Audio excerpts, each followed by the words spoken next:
A graça e a paz em Cristo Jesus, gente querida. Espero que todos estejam bem. Eu gostaria de trazer a reflexão neste dia, lá em João capítulo 4, a partir do verso 19, que é aquele texto da mulher samaritana, aquele encontro de Jesus com ela na beira do poço. Diz assim o versículo 19 em diante: Senhor, disse-lhe a mulher, vejo que tu és profeta. Nossos pais adoravam neste monte. Vós, entretanto, dizeis que em Jerusalém é o lugar onde se deve adorar. Disse-lhe Jesus, mulher, podes crer-me, que a hora vem, quando nem neste monte, nem em Jerusalém adorareis o Pai. Vós adorais o que não conheceis, nós adoramos o que conhecemos, porque a salvação vem dos judeus. Mas vem a hora, e já chegou, em que os verdadeiros adoradores adorarão o Pai em espírito e em verdade, porque são estes que o Pai procura para seus adoradores. Deus é espírito, e importa que os seus adoradores o adorem em espírito e em verdade. Aqui nesse texto é conhecido, no título inclusive, que é colocado em algumas Bíblias, como a verdadeira adoração. E eu queria falar algumas coisas a respeito da verdadeira adoração, a adoração segundo o Evangelho, segundo Jesus Cristo. A primeira delas é que não há lugar sagrado na verdadeira adoração. Observe que a mulher disse, vocês dizem que o lugar de se adorar, nossos pais dizem que o lugar de se adorar é neste monte, vocês dizem que é em Jerusalém. Jesus diz, vai chegar a hora, e já chegou, ou seja, a partir dele, e já chegou, que nem neste monte, nem em Jerusalém. Ou seja, não há lugar sagrado na verdadeira adoração. Essa é a primeira coisa. Não é Jerusalém, não é lá em Samaria, não existe. A partir do momento em que Jesus veio e cumpriu toda a lei, não existe mais lugar sagrado. Lugar sagrado. Alguns anos atrás, eu estive em Jerusalém, ganhei de presente, e passei ali 7 dias, mais ou menos, em Israel. E eu visitei os lugares por onde Jesus andou. E para mim foi emocionante. Inclusive, foi uma oportunidade dada por Deus, e eu pude pregar ali para o grupo a respeito dos lugares aonde Jesus tinha ido. Então, no Monte da Bem-aventurança, ali nós falamos sobre a bem-aventurança, naquela passagem do Mar da Galileia, a travessia de barco. Então eu estava ali atravessando de barco, e o pessoal sentado lá, porque eles botam cadeiras, tudo no barco, e o pessoal sentado, e ali eu preguei sobre essa passagem. Então para mim foi um momento emocionante. Então eu tive ali em alguns lugares onde a Igreja Católica, por exemplo, ela construiu santuários. Então eu estive ali no Santuário da Natividade, onde dizem que Jesus nasceu, no Santo Sepulcro, onde dizem que ali foi onde Jesus foi enterrado. Eu estive no Getsemane também. Mas em todos esses lugares, apesar das pessoas, alguns cristãos, terem aquele lugar como sagrado, eu não tinha aqueles lugares como sagrado. Eu tinha aqueles lugares como lugares onde ocorreu um fato histórico da maior relevância, o maior fato histórico que ocorreu no mundo, que foi o nascimento e a vida do nosso Senhor e Salvador Jesus Cristo. Então, isso para mim era bastante claro, mas não que aqueles lugares para mim eram lugares sagrados, porque Jesus tinha dito aqui eu já tinha aprendido isso, que não existe lugar sagrado no cristianismo. Inclusive tem irmãos crentes que quando viajam e vai lá para o Jordão, e eu estive no Rio Jordão, e perguntaram a mim se eu não queria ali fazer o batismo do pessoal, se eu não queria ser batizado ali nas águas do Rio Jordão. Eu disse, não, eu já fui batizado. E conscientizei isso às pessoas que estavam comigo. Ou seja, mas tem crentes que acham que o batismo que ele fez na sua igreja aqui, digamos, em Pernambuco, certo? Que ele fez no rio daqui, que ele fez na piscina, que ele fez no batistério da igreja dele, não vale. Que aquele sim é o batismo que vale, porque aquele rio é sagrado. Gente, não é isso que o Evangelho diz. Não é isso que o Evangelho diz. Então não existe lugares sagrados. Essa é a primeira coisa. Segundo, o lugar sagrado é o coração da gente. Porque é isso que o Senhor vai dizer aí, ó, que o Pai busca aqueles que o adorem em espírito e em verdade.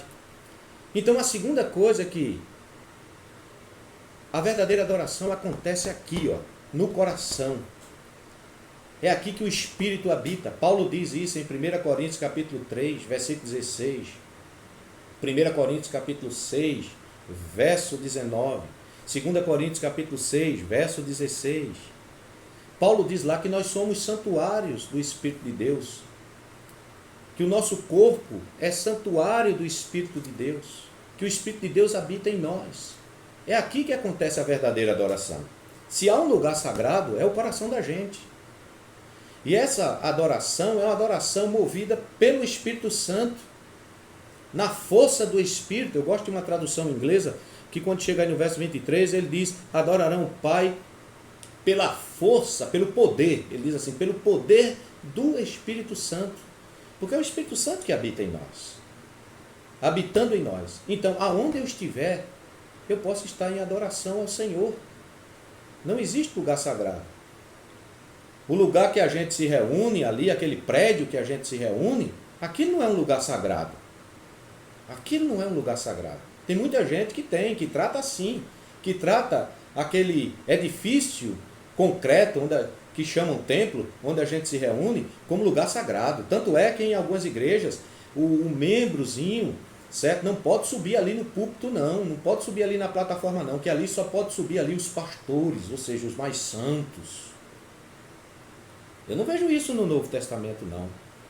Eu não vejo isso, não. Certo? Eu vejo aqui, conforme está escrito, o Espírito de Deus habita em nós. Até porque templos cristãos só veio surgir depois de 300 anos. 300 anos depois de Cristo foi que começou a ter os primeiros templos cristãos feitos pela mãe de Constantino, Helena, que construiu ali aquelas Capela da Natividade, Santuário da Natividade, né? Igreja do Santo Sepulcro. Então ela saiu construindo ali nos lugares onde Jesus passou, onde aconteceram os fatos históricos, ela saiu construindo algumas igrejas, certo? Então só veio ter templo depois, 300 anos depois. Antes não tinha. E os irmãos cultuavam onde? Nas suas casas, nas cavernas, nas matas, nas catatumbas, quando estavam fugindo da perseguição. Era assim que eles adoravam. Uma das maiores revelações na Bíblia, depois de Jesus Cristo, a revelação que alguém pode receber, foi a de João do Apocalipse, né? Observa que foi uma revelação tremenda do Apocalipse. E João não estava dentro de um prédio. João estava preso, exilado na ilha de Patmos. Era assim, foi ali que ele recebeu a visitação de Jesus Cristo. Então, a verdadeira adoração acontece no nosso interior. Então, primeira coisa, a adoração cristã não tem lugares sagrados. Segunda, a adoração cristã acontece no coração, que é o lugar, é a geografia sagrada, onde Deus quer residir, onde Deus quer habitar. Ele diz assim, porque eu não habito em templos feitos por mãos humanas. Ele já dizia isso no Antigo Testamento. Então, ele habita em templos feitos por ele. E templos feitos por ele é a vida humana. Somos nós, eu e você. Então ele habita dentro de nós, na presença do seu Espírito Santo. Segundo, na verdade. Terceiro, né? Na verdade. Em espírito e em verdade. Eu adoro na medida em que eu ando na verdade do Evangelho. Na verdade do Evangelho. Se eu procuro viver uma vida de verdade, fundamentada na verdade de Jesus, na verdade de Deus, na verdade da palavra, na verdade do Evangelho, eu estou em adoração. Eu posso não estar naquele momento cantando, eu posso não estar naquele momento orando, eu posso não estar naquele momento louvando, eu posso não estar naquele momento recitando salmos, eu posso estar fazendo qualquer outra coisa. Posso estar lavando um prato, eu posso estar lavando roupa, posso estar dirigindo o carro, posso estar atendendo lá no consultório, né, como um psicólogo, posso estar ministrando a palavra, posso estar limpando o quintal, posso estar fazendo qualquer outra coisa. O profissional de saúde pode estar ali na frente, não é? Nesse momento ali, numa pressão muito grande, na frente da batalha contra o coronavírus, e pode estar em adoração ao Senhor, porque a vida é um culto. Quando a gente entende isso, que não há lugar sagrado, que o lugar sagrado é o nosso coração, não são espaços geográficos fora de nós, mas a verdadeira adoração acontece dentro de nós. Quando nós entendemos isso, nós vamos desfrutar muito mais da intimidade com Deus, de comunhão com Deus. Agora, se nós não temos espaço sagrado, então por que a gente se reunir, então? Por que a gente se reunir? Por quê? Por que a gente ir para aquele prédio nos domingos, durante a semana, para a gente se reunir? Porque, queridos, ao mesmo tempo, certo, que a Bíblia diz que a verdadeira adoração acontece no meu coração, a Bíblia diz também que nós somos corpo. Essa questão de alguém dizer, não, eu não preciso estar com os irmãos porque eu estou já na minha comunhão com Deus, ou seja, eu me basto a mim mesmo, já é um pecado, é egoísmo, eu me basto a mim mesmo, né? A pessoa que diz que não precisa dos outros, não precisa de estar junto de outras pessoas para estar ali junto com eles, adorando coletivamente, comunitariamente ao Senhor, essa pessoa está dizendo, em outras palavras, que ela se basta a si mesma. Certo? E eu tenho dúvida, sinceramente, eu tenho dúvida se a pessoa realmente entendeu o que é o Evangelho. Eu tenho dúvidas com relação a isso. Porque quanto mais íntimo de Deus eu estiver, mais próximo isto me levará dos homens eu ficar. Ou seja, quanto mais eu me aproximo de Deus, mais também eu me aproximo do próximo. Mais me aproximo do homem. Mais me aproximo dos amados irmãos. É isso mesmo. Observa Jesus. Jesus tinha momento em que ele se isolava. Momento em que ele subia o monte, passava a madrugada orando. Momento em que ele se retirava para os desertos e ali orava. Mas olha o que é que ele fazia. Logo que ele descia do monte, ou saía daquele momento de oração, ele ia para onde? Ele ia para o meio do povo. Ele ia estar junto com os seus discípulos. Ele procurava ali estar junto com as pessoas para abençoar a vida das pessoas. E nós? Quando nós estamos juntos, primeiro, nós fortalecemos a nossa comunhão. Fortalecemos a nossa comunhão. Segundo, quando nós estamos uns com os outros em adoração coletiva, certo? Nós nos conscientizamos de que nós somos corpo. Paulo diz isso em 1 Coríntios 12, que nós somos corpo, e como corpo, um membro do corpo não pode dizer que não precisa do outro. Paulo diz isso, descreve lá. Um membro do corpo não pode dizer que não precisa do outro. Todo membro do corpo é importante para o corpo. Então, quando nós estamos juntos, eu tenho essa consciência, esse sentimento de que nós somos corpo, de que você precisa de mim, de que eu preciso de você. Terceiro, quando nós estamos juntos, nós estamos ministrando uns aos outros. Porque ninguém tem todos os dons. Cada um tem uma porção de dons dado por Deus. Como diz lá em Romanos capítulo 12, a partir do verso 3, 1 Coríntios 12, 1 Coríntios 14, diz que Deus distribuiu dons. Então cada um tem dons que outros não têm. E isso faz com que você seja ministrado pelos dons que Deus me deu, e eu seja ministrado pelos dons que Ele te deu. E assim nós crescemos juntos. Nós crescemos juntos. E em quarto, porque a gente reunidos, a gente pode fazer muito mais. A gente junto, a gente pode fazer muito mais na obra, no serviço do Senhor.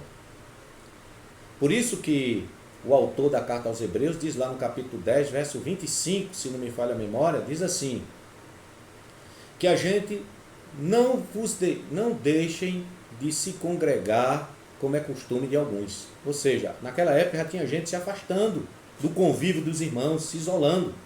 Paulo não, né? O autor aos Hebreus, ainda que tem alguns que digam que foi Paulo que escreveu, mas eu prefiro ficar com o que está escrito lá, que ninguém sabe quem é realmente o autor da carta aos Hebreus.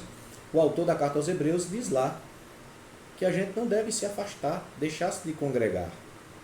Então, nesse momento, queridos, que nós estamos passando, nós, por motivos de força maior, por motivo de proteção à vida, nós não estamos podendo nos congregar para cultuarmos juntos.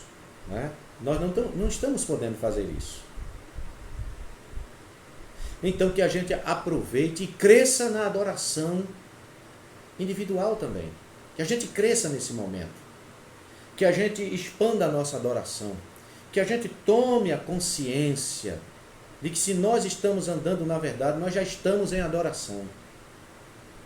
Que a gente tome consciência disso e que a gente procure viver dessa forma. E aí eu quero fazer um desafio para os irmãos. Nessa quarentena, aproveitem para fazer o seguinte, a ler os evangelhos. Ler os evangelhos de carreirinha, ou seja, começando de Mateus capítulo 1, terminando com João capítulo 21, sem pular capítulo nenhum. Não lê assim, hoje eu vou ler sobre Jesus e a mulher samaritana. Amanhã eu vou ler sobre as bem-aventuranças. Amanhã eu vou ler sobre as parábolas. Amanhã eu vou ler sobre isso. Amanhã eu vou ler sobre a crucificação. Não faça isso não. Para isso não gerar uma salada na sua cabeça, não faça assim não. Se você quer ter uma compreensão correta dos evangelhos, leia ele todinho, de carreirinha. Então vá fazendo isso, leia de manhã, leia à noite, mas vá fazendo isso, leia pelo menos um capítulo por dia, 2, 3, você é quem sabe o seu ritmo, leia. E vá ali lendo devagar, e vá vendo ali o que o Senhor Jesus está falando ao seu coração, e vá aprendendo com Jesus, com o que ele fala e com a maneira dele agir. Tá certo, queridos? Que Deus abençoe. Um beijão a todos. Um abraço bem apertado. Amém?